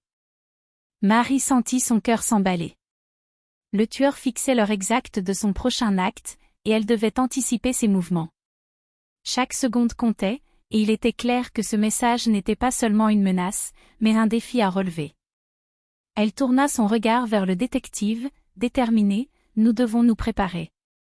Il va frapper, et nous devons être prêts à comprendre son plan. Ils quittèrent le bâtiment abandonné, le carnet et la clé précieusement conservés, et se dirigèrent vers la Tamise. Le brouillard avait envahi les quais, transformant la ville en un théâtre silencieux et inquiétant. Chaque pas résonnait sur les pavés humides, chaque souffle se mêlait au vent glacial qui balayait la rivière. Marie savait que le tueur pouvait les observer à tout instant, planifiant son prochain mouvement avec la précision d'un horloger. Arrivés sur le quai, ils aperçurent une petite embarcation, étrange et déplacée dans ce décor silencieux. Les objets sur le pont semblaient disposés avec la même obsession qu'auparavant, une montre arrêtée, un pendentif similaire à ceux des victimes précédentes, et une clé, gravée de symboles mystérieux. Marie sentit un frisson parcourir son échine, le tueur ne laissait jamais rien au hasard. Chaque détail, chaque objet, chaque minute était calculé pour provoquer une réaction. C'est là, murmura le détective. Tout converge ici. Regardez les objets, leur position, et comment ils s'alignent avec les aiguilles de Big Ben. Chaque élément a un sens. Marie s'agenouilla, observant les détails. Les objets formaient un motif précis, comme une carte indiquant le prochain point de passage du tueur. Chaque placement, chaque symbole, chaque alignement de l'ombre et de la lumière semblait guider Marie vers une compréhension plus profonde. Elle comprit alors que le tueur utilisait la ville, le temps et la mémoire collective de Londres comme un tableau vivant pour orchestrer ses actes. Le téléphone vibra à nouveau. Le message était encore plus bref. Le temps est venu. Marie sentit l'adrénaline monter à nouveau. Le tueur fixait maintenant le moment exact de son prochain acte, et elle devait être prête à intervenir, ou à comprendre avant qu'il ne soit trop tard. Chaque tic-tac de Big Ben semblait résonner dans sa poitrine, chaque ombre mouvante semblait porter son regard. Elle savait qu'ils étaient désormais dans le cœur de l'énigme, et qu'il ne restait plus de place pour l'erreur. Ils s'approchèrent de l'embarcation. Marie observa attentivement chaque détail, les symboles gravés sur les bords, l'alignement des objets, et la précision du placement par rapport à la lumière et au temps. Tout concordait avec les notes du carnet noir et les inscriptions sur la clé. Le tueur était un maître du contrôle et de la manipulation, utilisant le temps, l'espace et la peur pour orchestrer ses actions. Soudain, un bruit sourd retentit derrière eux. Marie se retourna, mais il n'y avait rien, seulement les ombres mouvantes et le souffle du vent sur la rivière. Le détective posa une main sur son épaule, l'air inquiet. Il est là. Nous devons anticiper ses mouvements. Marie hocha la tête, concentrée. Elle comprit que chaque geste du tueur était calculé pour les pousser à comprendre, pour les défier, pour tester leur capacité à déchiffrer ses intentions. Le temps, les objets, les lieux tout formaient une symphonie macabre qu'elle devait interpréter avant que le prochain crime ne se produise. Alors qu'elle analysait les indices, elle aperçut un mouvement à l'extrémité du quai. Une silhouette se glissa dans l'ombre, presque imperceptible. Marie sentit son cœur s'emballer, le tueur était là, invisible mais tangible, orchestrant chaque pas, chaque réaction. Elle serra la clé dans sa main et fixa son regard sur la silhouette. Le détective murmura, « C'est maintenant. Nous devons agir avec prudence, mais rapidement. Chaque seconde compte. » Marie inspira profondément, consciente que ce moment était crucial. Elle devait comprendre la logique du tueur, anticiper ses actions et déchiffrer le message qu'il voulait transmettre. Chaque tic-tac de Big Ben résonnait dans sa tête, chaque ombre semblait porter son regard, et chaque mouvement pouvait déterminer la suite de cette nuit mortelle. Marie dupe et le détective restaient figés, observant la silhouette qui se mouvait avec une précision presque surnaturelle le long du quai brumeux. Chaque mouvement semblait calculé, mesuré, comme si le tueur jouait avec eux, anticipant chacune de leurs réactions. Le tic-tac de Big Ben résonnait dans leurs esprits, chaque battement de l'horloge renforçant le sentiment d'urgence et de danger imminent. Le détective murmura, « Il sait que nous sommes là. Il teste nos réactions, Marie. » Chaque geste, chaque respiration, tout est observé. Marie acquiesça, le souffle court. Elle savait que ce n'était pas un simple assassin. C'était un stratège, un maître du temps et de la manipulation, qui transformait chaque lieu, chaque objet et chaque minute en un symbole codé. La clé dans sa main vibrait presque, comme si elle était en résonance avec l'énigme du tueur, comme un instrument de déchiffrement prêt à révéler ses secrets. La silhouette s'arrêta soudain, alignée avec la lumière diffuse d'un lampadaire. Marie distingua un objet dans sa main, une petite boîte, gravée de symboles identiques à ceux du carnet noir. Elle comprit que le tueur leur offrait un nouveau message, un nouveau défi à résoudre. Le détective fit un pas en avant, mais Marie le retint. « Attendez, murmura-t-elle, il faut observer, comprendre avant d'agir. » Chaque seconde s'étirait, chaque souffle semblait amplifié par le silence oppressant. Marie analysait la position des objets, les angles de lumière, les symboles gravés sur la boîte. Le tueur ne laissait jamais rien au hasard. Chaque détail était calculé pour transmettre un message, pour tester leur capacité à penser comme lui. Elle comprit alors que cette nuit serait déterminante, si elle échouait à interpréter ces indices, le prochain crime pourrait être imminent. Soudain, la silhouette disparut derrière un conteneur métallique. Marie sentit son cœur s'accélérer. Le tueur jouait avec eux, les poussait à comprendre son jeu, mais restait invisible. Le détective posa une main sur son épaule. « Marie, vous êtes sûre de vouloir continuer ? Ce type est imprévisible, et chaque seconde compte. » Marie serra la clé dans sa main, déterminée. « Nous n'avons pas le choix. Si nous voulons arrêter ce massacre, il faut comprendre sa logique. Et vite. » Ils avancèrent prudemment vers l'endroit où la silhouette avait disparu, chaque pas mesuré, chaque mouvement réfléchi. Le brouillard dense masquait les détails, et chaque ombre semblait porter le regard du tueur. Marie savait qu'elle devait rester concentrée, que la peur pouvait être utilisée contre elle, mais son instinct journalistique, sa capacité à analyser, à décoder, était leur meilleur atout. Au détour d'un entrepôt abandonné, ils trouvèrent la boîte laissée par le tueur. Marie l'ouvrit avec précaution. À l'intérieur, un petit mécanisme ressemblant à une horloge miniature était posé, avec des aiguilles arrêtées à minuit 55, l'heure exacte mentionnée dans le dernier message. Autour de l'horloge, des symboles gravés semblaient former une séquence logique. Marie sentit son esprit travailler à toute vitesse. Chaque symbole correspondait à une position sur la carte de Londres, chaque minute représentait un indice pour anticiper le prochain lieu de crime. « Il nous donne la clé de son prochain mouvement, » murmura Marie. « Si nous décryptons ce code, nous pouvons le devancer. » Le détective hocha la tête, impressionné. « Mais c'est un jeu dangereux. Il ne va pas attendre passivement que nous comprenions. Chaque seconde perdue pourrait être fatale. » Marie analysa les symboles et les indices, reliant chaque point sur la carte mentale qu'elle avait formée à partir du carnet noir. Les lieux des crimes passés, les objets laissés, les heures précisées, tout formait un motif. Elle comprit que le tueur utilisait la ville comme une horloge géante, chaque quartier correspondant à une heure, chaque objet placé selon un alignement spécifique. C'était une symphonie de terreur, et seule Marie pouvait en décoder la partition. Alors qu'elle travaillait, son téléphone vibra. Le message était simple, mais glaçant. Minuit 55. Soyez là où le temps s'arrête. Ou perdez tout. Marie sentit un frisson glacial. La menace était implicite, mais claire.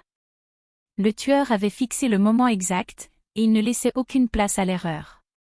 Chaque tic-tac de Big Ben devenait une menace personnelle, chaque ombre mouvante un avertissement. Elle tourna son regard vers le détective, déterminé. Nous devons être à l'endroit exact à minuit 55. Si nous nous trompons, il frappera. Ils se dirigèrent vers un ancien pont métallique au-dessus de la Tamise, identifié par les symboles comme le lieu clé. La brume rendait la progression difficile, chaque pas était calculé, chaque respiration contrôlée. Marie sentit l'adrénaline monter à mesure qu'ils approchaient du lieu crucial. Arrivés sur le pont, ils remarquèrent des objets disposés selon un schéma précis, une montre ancienne, un pendentif identique à ceux des victimes précédentes, et un petit coffret gravé des symboles du tueur. L'alignement des objets correspondait exactement à la lumière projetée par Big Ben à l'heure indiquée.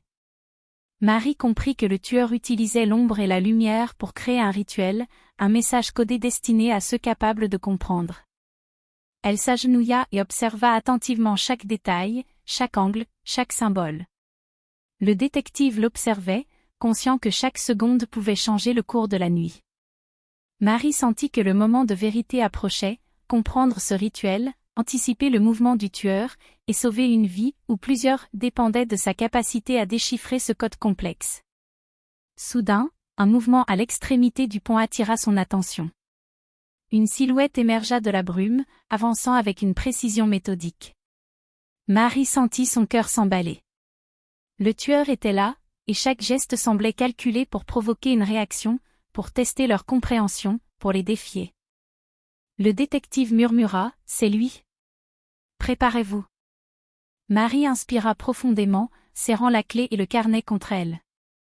Chaque tic-tac de Big Ben résonnait dans sa tête, chaque ombre semblait porter son regard, et chaque mouvement pouvait déterminer la suite de cette nuit mortelle. Le tueur approchait, invisible mais tangible, et Marie savait que le moment de confrontation était imminent. Elle s'avança d'un pas mesuré, analysant chaque détail, chaque symbole, chaque indice.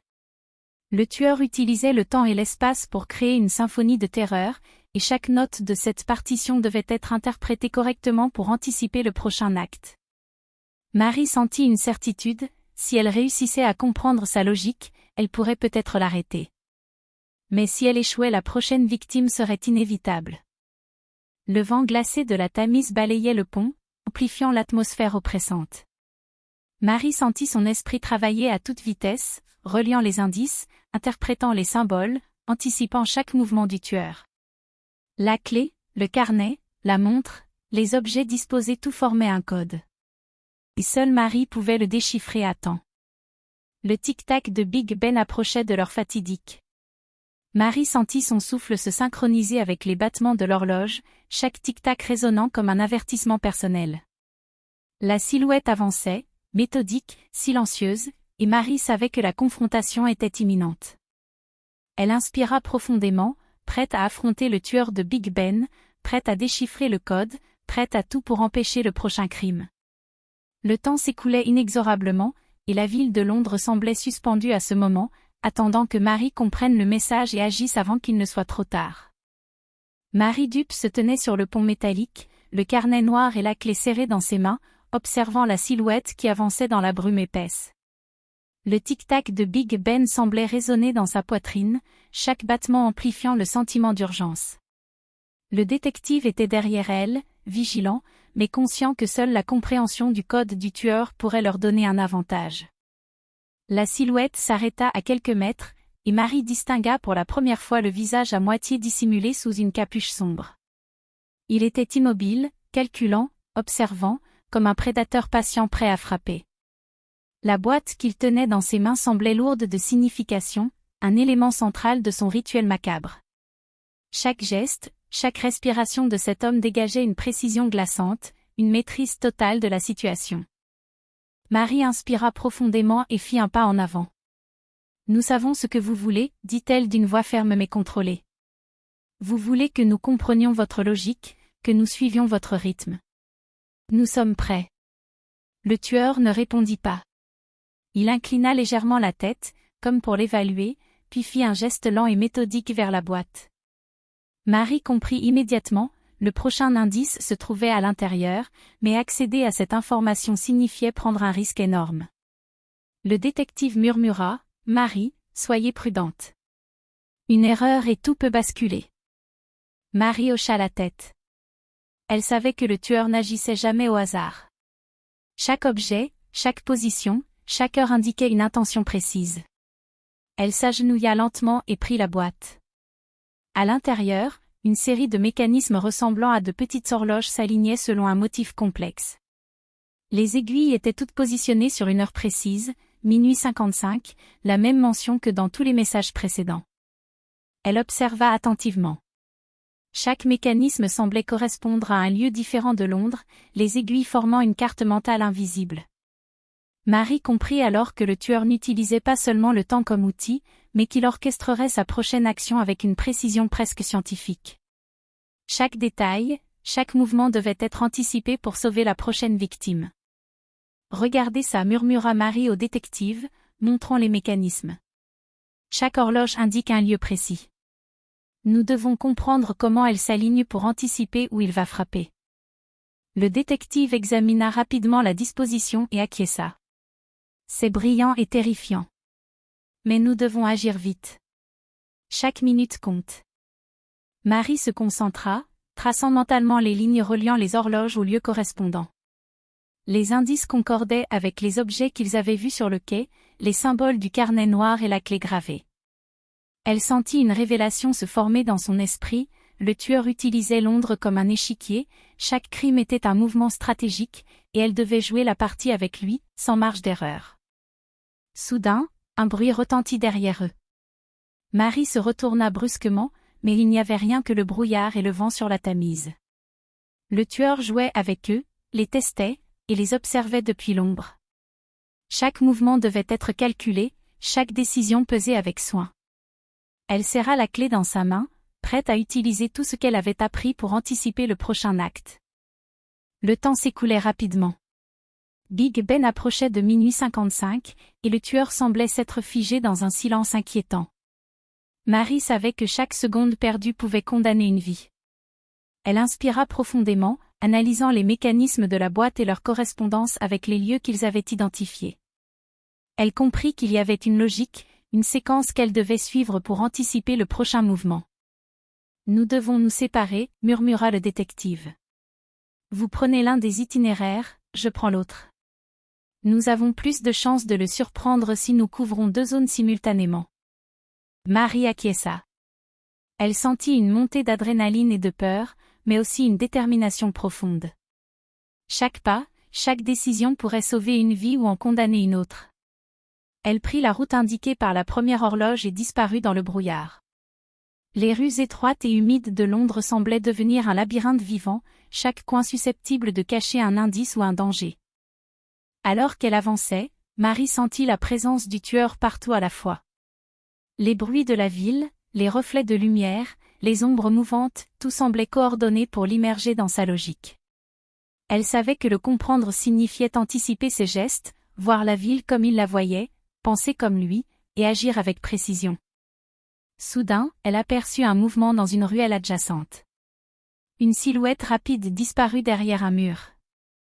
Marie se précipita, son cœur battant, et trouva un petit objet posé sur le sol, une montre arrêtée à minuit 55, avec un symbole gravé identique à ceux du carnet noir.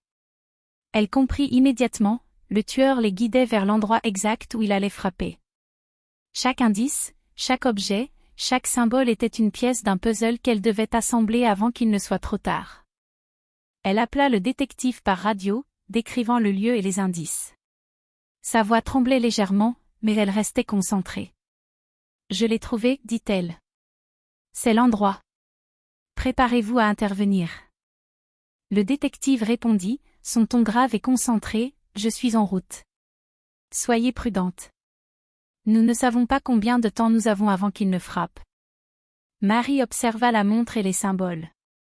Tout concordait avec les notes du carnet noir et la clé gravée. Elle sentit la logique du tueur se clarifier dans son esprit.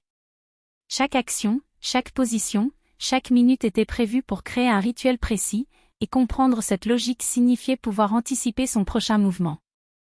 Le vent froid de la Tamise balayait les ruelles, amplifiant l'atmosphère oppressante. Marie s'approcha du lieu où le tueur allait frapper. Les ombres des bâtiments et les lampadaires projetaient une lumière diffuse, alignée avec la position indiquée par la montre et les symboles. Tout était parfaitement orchestré. Alors qu'elle avançait, elle entendit un bruit sec derrière elle. Son souffle s'accéléra. Elle se retourna brusquement, mais il n'y avait rien que le vent et les ombres mouvantes. Le tueur jouait avec elle, testait sa concentration et sa capacité à anticiper ses gestes. Marie serra le carnet et la clé contre elle, prête à tout pour sauver la prochaine victime. Le tic-tac de Big Ben approchait de minuit 55. Marie sut que le moment de vérité était imminent. Chaque indice, chaque symbole, chaque objet aligné sur la lumière et leur était un avertissement et un message à la fois. Elle inspira profondément, préparant son esprit et son corps à affronter le tueur de Big Ben. La silhouette du tueur apparut enfin dans la brume, avançant lentement vers le lieu central de son rituel. Marie sentit son cœur battre à tout rompre. Chaque mouvement était précis, chaque geste calculé, et elle savait que comprendre sa logique était la seule manière de l'arrêter. Le détective arriva en renfort, et ensemble, ils se préparèrent à la confrontation finale. Marie fixa la silhouette, analysant chaque détail, chaque symbole, chaque objet disposé autour d'eux. Le temps s'écoulait inexorablement, et elle savait que la prochaine action du tueur déterminerait le cours de cette nuit et, peut-être, de l'affaire entière. Chaque tic-tac de Big Ben résonnait comme un ultimatum, et Marie se concentra pour déchiffrer la logique derrière la folie. Marie Dupe se tenait face à la silhouette du tueur de Big Ben, le carnet noir et la clé toujours fermement serrée dans ses mains. Le pont métallique semblait vibrer sous l'intensité du moment, comme si la Tamise elle-même retenait son souffle. La brume épaisse enveloppait tout, rendant les contours indistincts et transformant chaque mouvement en une ombre inquiétante. Chaque tic-tac de Big Ben résonnait dans la nuit, marquant le passage inexorable des secondes et rapprochant inexorablement l'heure fatidique. Le détective murmura à Marie, « Il ne fait pas que frapper, Marie. Il nous observe, il teste chaque geste, chaque respiration. Il veut que nous comprenions sa logique ou que nous échouions. » Marie hocha la tête, consciente que chaque mot était crucial. Le tueur ne cherchait pas seulement à tuer, il orchestrerait chaque action avec une précision diabolique. Elle analysa les objets disposés autour du pont, la montre arrêtée à minuit 55, les symboles gravés sur les piliers métalliques, les ombres projetées par les lampadaires. Tout formait une symphonie macabre, un rituel que seule la compréhension de sa logique pouvait interrompre. La silhouette du tueur s'avança lentement, chaque pas résonnant sur le métal du pont comme un battement calculé. Marie sentit son cœur s'accélérer, mais elle resta concentrée, observant chaque détail, chaque mouvement, chaque indice que le tueur laissait à dessein. Elle savait qu'il utilisait le temps et l'espace pour créer un message codé, et que comprendre cette partition était leur seule chance de survivre. Soudain, un bruit métallique retentit derrière eux. Le détective pivota, lampe torche en avant, mais il n'y avait rien que le vent soufflant sur le pont. Marie comprit alors que le tueur manipulait leur perception, utilisant la peur comme outil de contrôle. Chaque mouvement, chaque son, chaque respiration était calculé pour tester leur attention et leur capacité à penser comme lui. Marie s'agenouilla brièvement, examinant la montre et les symboles autour d'eux. Chaque inscription correspondait à un lieu précis de Londres, chaque alignement à une heure exacte. La logique du tueur devenait plus claire, il utilisait la ville comme un échiquier géant, chaque crime, chaque indice, chaque objet disposé était un mouvement stratégique. Et Marie devait jouer cette partie avec lui, sans marge d'erreur. Le tic-tac de Big Ben approchait de minuit 55, et Marie sentit une tension extrême. Elle savait que chaque seconde perdue pouvait coûter une vie. Elle inspira profondément et se concentra sur le message que le tueur essayait de transmettre. Comprendre sa logique signifiait pouvoir anticiper son prochain mouvement et empêcher un nouveau crime. La silhouette du tueur s'arrêta soudain, alignée avec la lumière des lampadaires. Il tendit lentement une main, et Marie distingua un petit objet brillant, une clé identique à celle qu'elle possédait. Elle comprit que le tueur voulait un échange, ou peut-être tester sa réaction. Le détective murmura, « Marie, ne vous laissez pas piéger. Chaque geste compte. » Marie hocha la tête. Elle savait que ce n'était pas seulement un test de courage, mais un test d'intelligence et de compréhension. Chaque détail de la mise en scène du tueur était intentionnel, et elle devait penser comme lui pour survivre. Elle fit un pas en avant, montrant qu'elle était prête à suivre la logique du rituel, à décoder le message avant que le temps ne s'écoule. La silhouette recula légèrement, et Marie sentit l'adrénaline monter. Le tic-tac de Big Ben résonnait comme un avertissement, chaque seconde rapprochant la confrontation finale. Elle analysa rapidement les symboles gravés sur la clé et la montre, reliant mentalement chaque indice au lieu précédent. Le tueur avait orchestré cette rencontre avec une précision diabolique, et seule la compréhension complète de sa logique pouvait les sauver. Soudain, un cri retentit depuis le quai adjacent, brisant le silence oppressant. Marie sentit son sang se glacer. Le tueur ne jouait pas seulement avec leur perception, il utilisait le temps et les lieux pour manipuler leur peur et tester leur rapidité d'analyse. Elle comprit immédiatement, la victime était là, quelque part, et chaque tic-tac rapprochait l'horreur. Elle appela le détective par radio, décrivant rapidement les indices et leur correspondance avec le code du tueur. Sa voix était ferme, mais son esprit travaillait à toute vitesse. « Nous savons où il va frapper, dit-elle. Nous devons anticiper son mouvement maintenant. » Le détective répondit d'un ton grave, « Soyez prudente. Chaque seconde compte.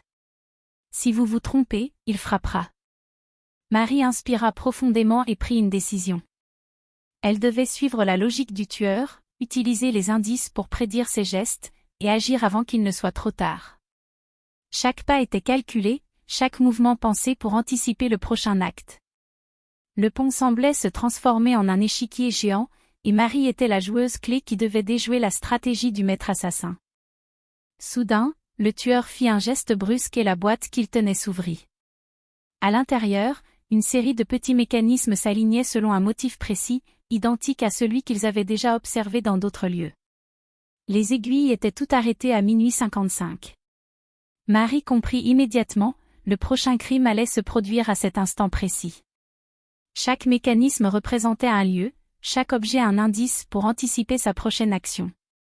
Elle relia mentalement chaque point, chaque symbole, chaque indice aux notes du carnet noir et à la clé gravée. La logique du tueur se révélait enfin, il utilisait le temps et la ville comme un instrument, chaque crime comme une note dans une symphonie de terreur. Comprendre cette partition signifiait pouvoir agir et sauver la victime. Le vent glacé balaya le pont, amplifiant l'atmosphère oppressante. Marie sentit son esprit s'éclaircir. Elle savait où le tueur allait frapper, et il ne restait plus qu'à agir rapidement et avec précision. Le détective était prêt à intervenir, et ensemble, ils formaient une équipe capable de déjouer le plan minutieux du criminel.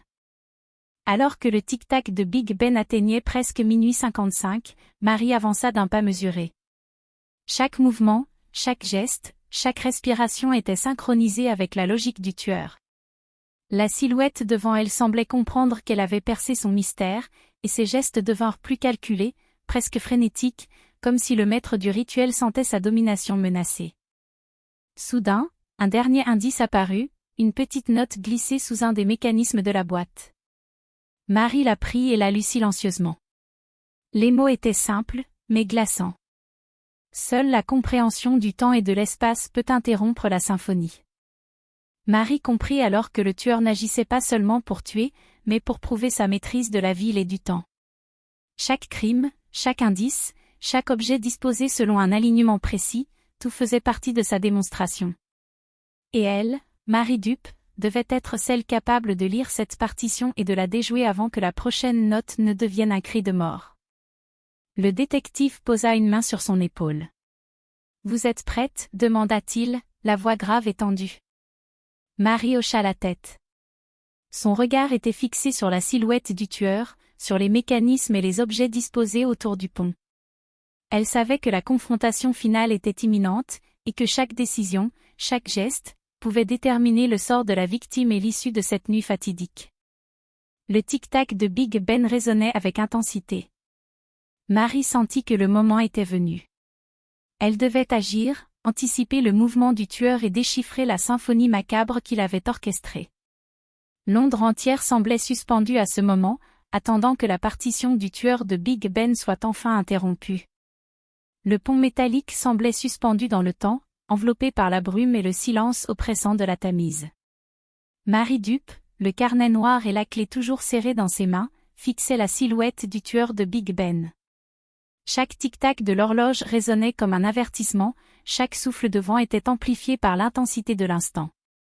La confrontation finale approchait, et Marie savait que chaque décision qu'elle prendrait pourrait décider de la vie ou de la mort d'innocents. Le détective se plaça à ses côtés, silencieux, observant la silhouette du criminel. « C'est le moment, murmura-t-il. Agissez avec prudence mais agissez vite. » Marie inspira profondément. Chaque mécanisme de la boîte, chaque objet disposé sur le pont, chaque symbole gravé sur la clé et dans le carnet formait désormais un tout cohérent dans son esprit. La logique du tueur se révélait enfin, il orchestrerait sa symphonie finale à minuit 55, et seule la compréhension complète de son plan pourrait l'arrêter. La silhouette du tueur fit un pas en avant.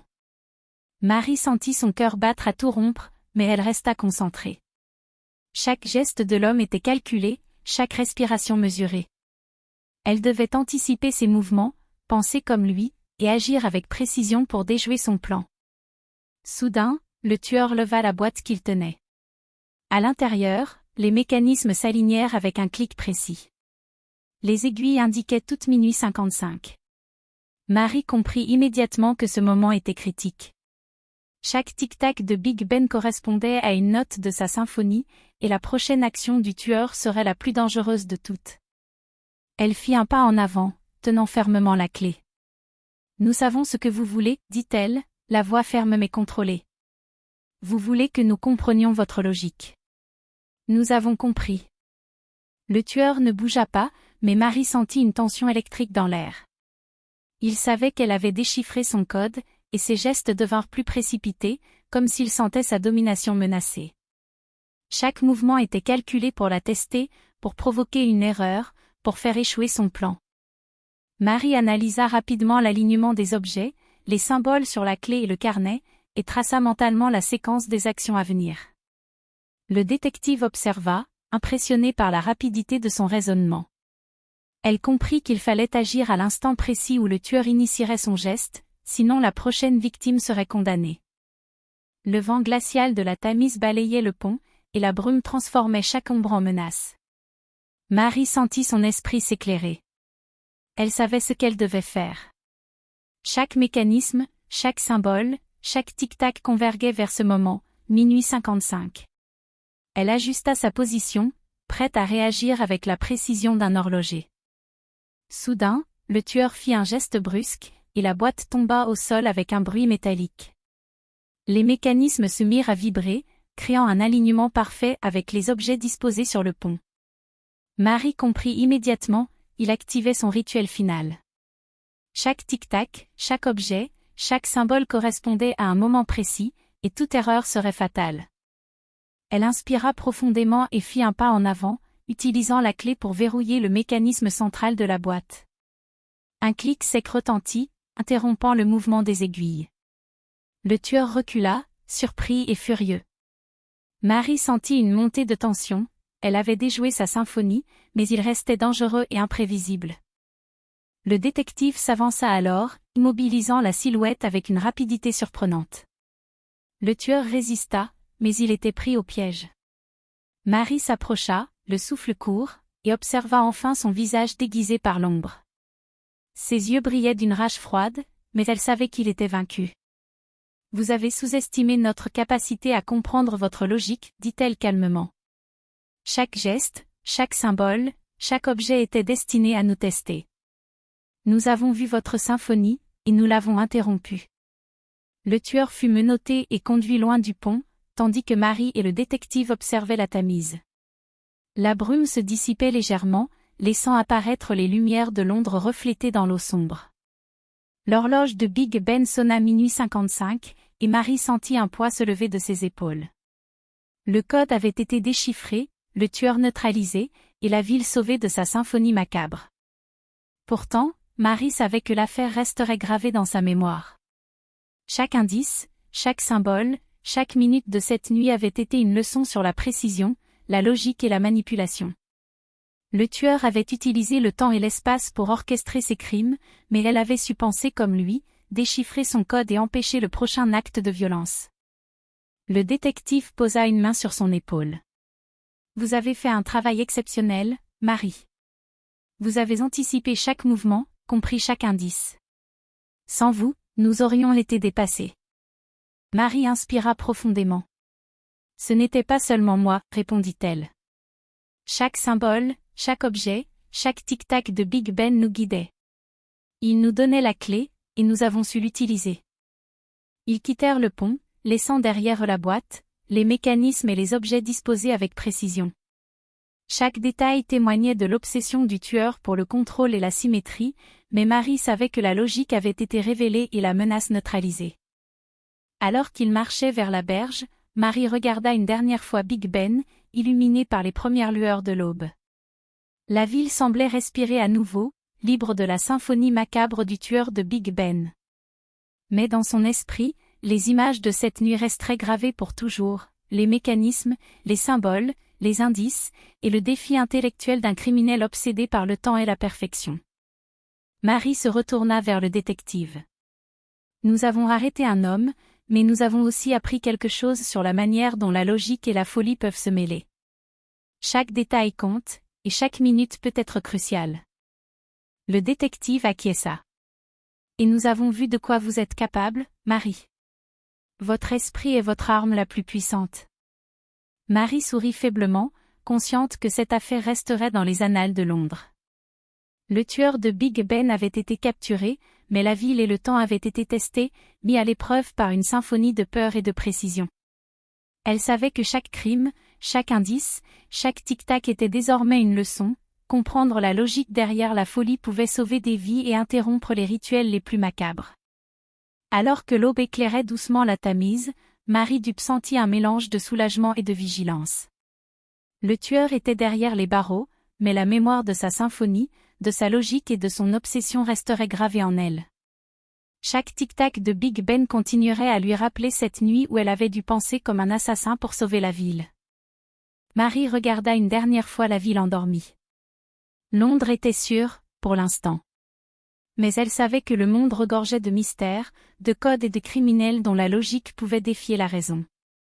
Et elle, Marie Dupe, serait prête à chaque fois à déchiffrer ces symphonies de terreur, à anticiper, comprendre et agir pour protéger les innocents.